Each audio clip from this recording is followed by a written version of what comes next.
¿Por qué la Iglesia Católica? Aquí te preguntan por qué, ¿cuál es la religión verdadera? ¿Cuál es, qué demostración darías racional en la cual Dios se ha revelado?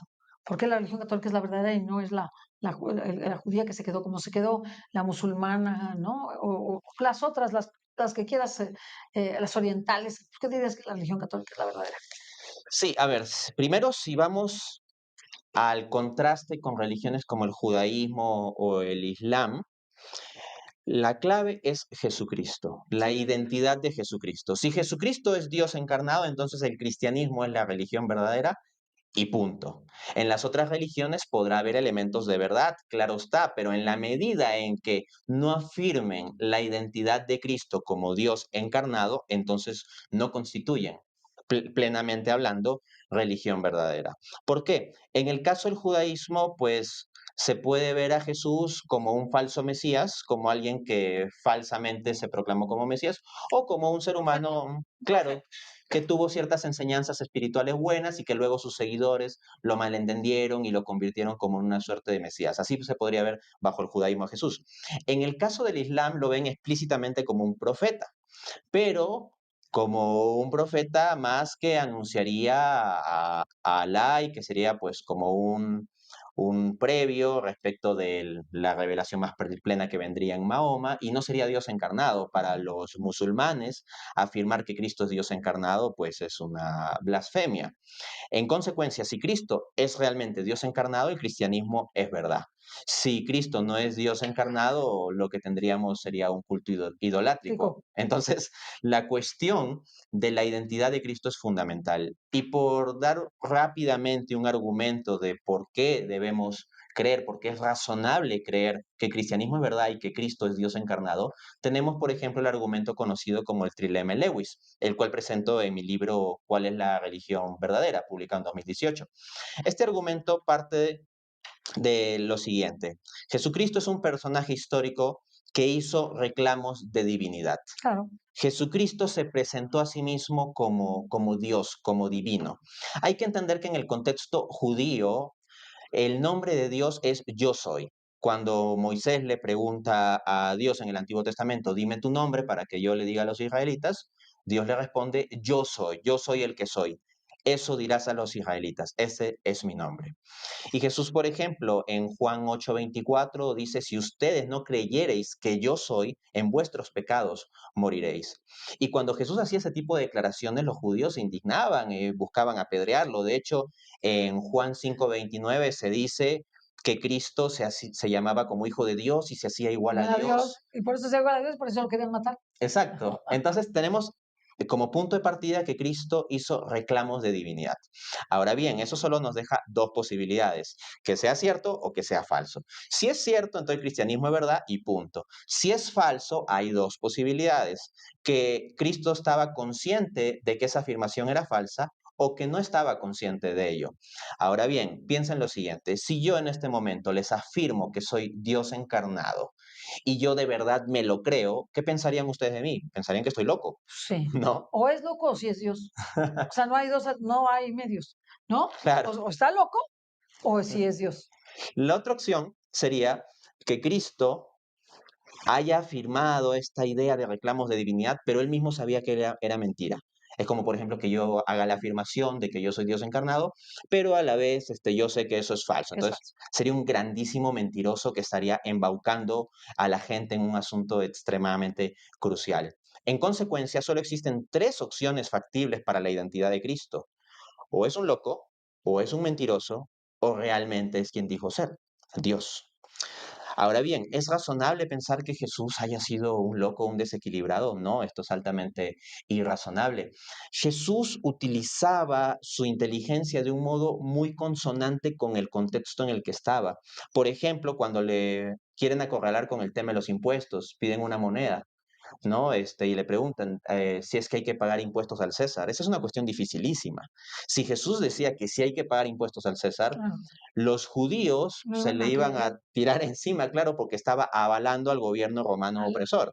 Y si decía que no, entonces los romanos lo apresaban por sedición al rebelarse contra el César. Entonces, es una cuestión muy compleja y si uno no tiene el equilibrio mental asociado bien al contexto de poder responder bien, no sale vivo de esa. Y Jesús, con mucha inteligencia, dijo, pues deme una moneda, ¿de quién es esta moneda? Del César. Den al César lo que es del César y a Dios lo que es de Dios. Y con esa respuesta tan inteligente logró zafarse de ese dilema difícil. El punto es que las personas que tienen desequilibrio mental pueden exhibir una gran inteligencia en determinadas cosas, pero suele ser una inteligencia que no está bien asociada al entorno en el cual se están moviendo. En cambio, en Jesús sí vemos esta agudeza y equilibrio mental.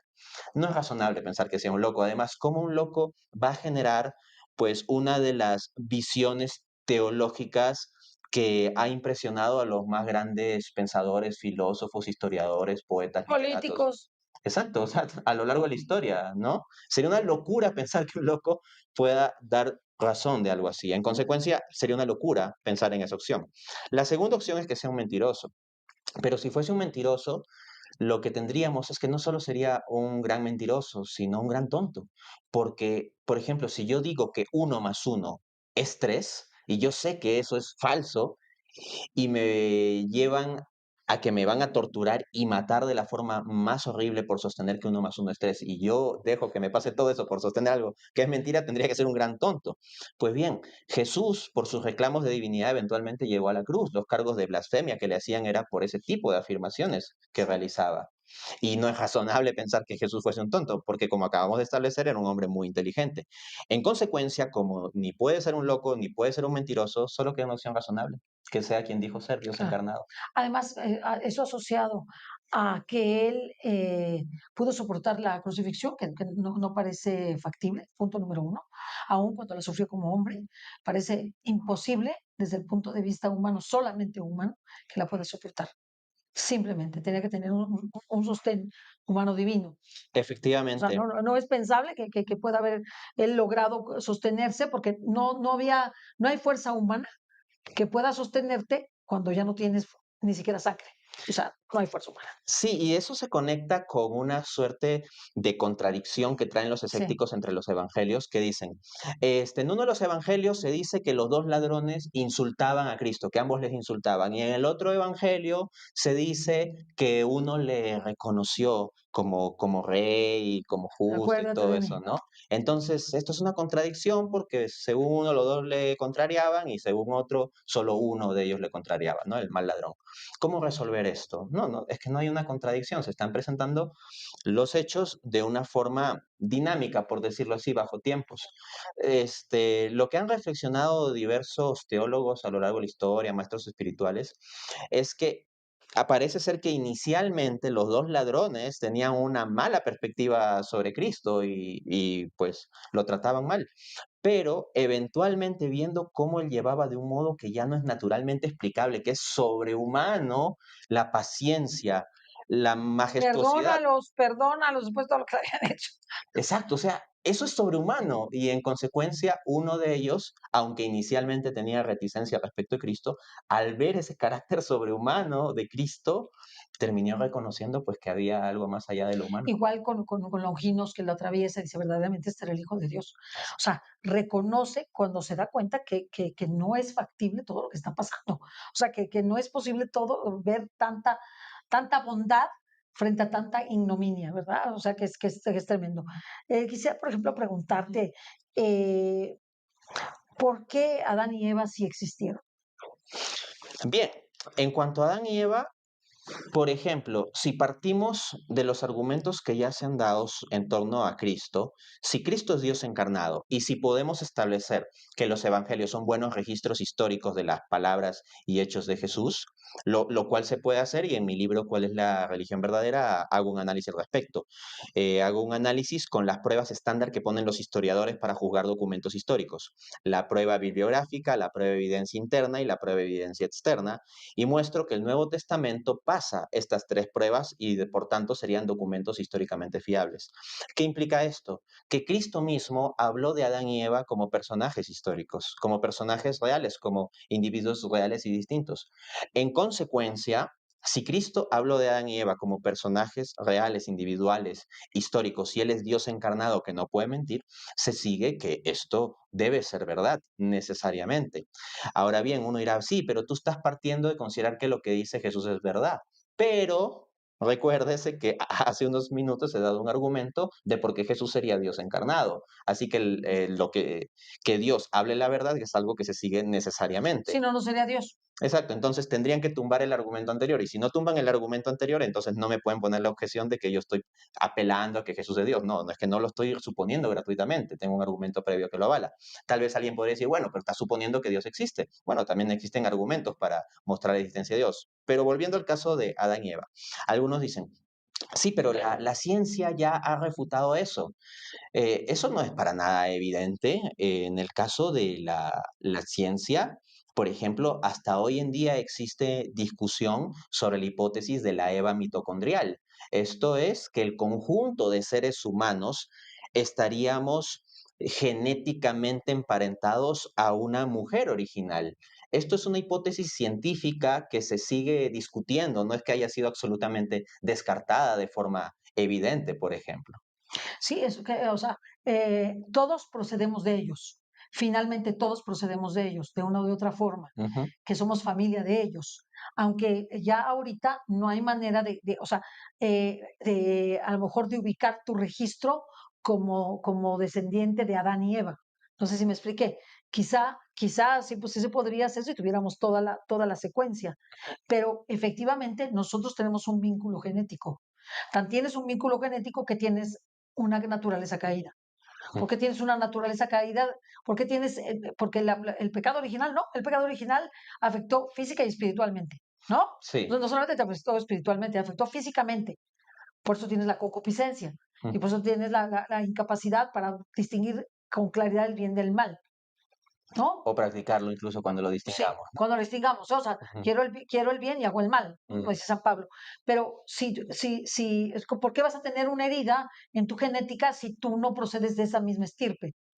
¿No? O Efectivamente. sea, los ojos azules o el pelo negro ¿no? O las manos largas, solamente las tienes porque procedes de esa estirpe o las mismas enfermedades. Entonces, la enfermedad espiritual procede de Adán y Eva. Por eso toda la naturaleza humana está viciada, porque, bueno, pues Adán y Eva se cayeron, pues allá ellos, ¿no? Se Sí, cayeron ellos, ya no, los demás ya no. y ¿Tú qué piensas? uno podría pensar que esto, pues, es un mero discurso religioso que se basa simplemente en estos textos y ya, pero que no tendría, pues, ninguna referencia en alguna reflexión filosófica que no parte de la fuente de la revelación, ¿no? Sin embargo, en la historia de la filosofía existen aproximaciones también que llevan a ideas parecidas. Por ejemplo, hay un filósofo alemán bastante conocido que es Martin Heidegger. Él tiene pues una obra, un escrito que se llama Carta sobre el Humanismo de 1946. Y leyendo ese documento yo me encontré con algo muy interesante que él habla de la caída. Y él es un escrito filosófico, puramente que reflexiona sobre la existencia humana desde su perspectiva, pues, de ese tipo de existencialismo que tenía ahí. Y habla de la caída y menciona algo como que el hombre existe para estar en armonía con el ser, para ser como un pastor del ser. Y él escribe la palabra ser con mayúsculas, y hay personas que interpretan a Heidegger como diciendo que ese ser en el fondo es Dios.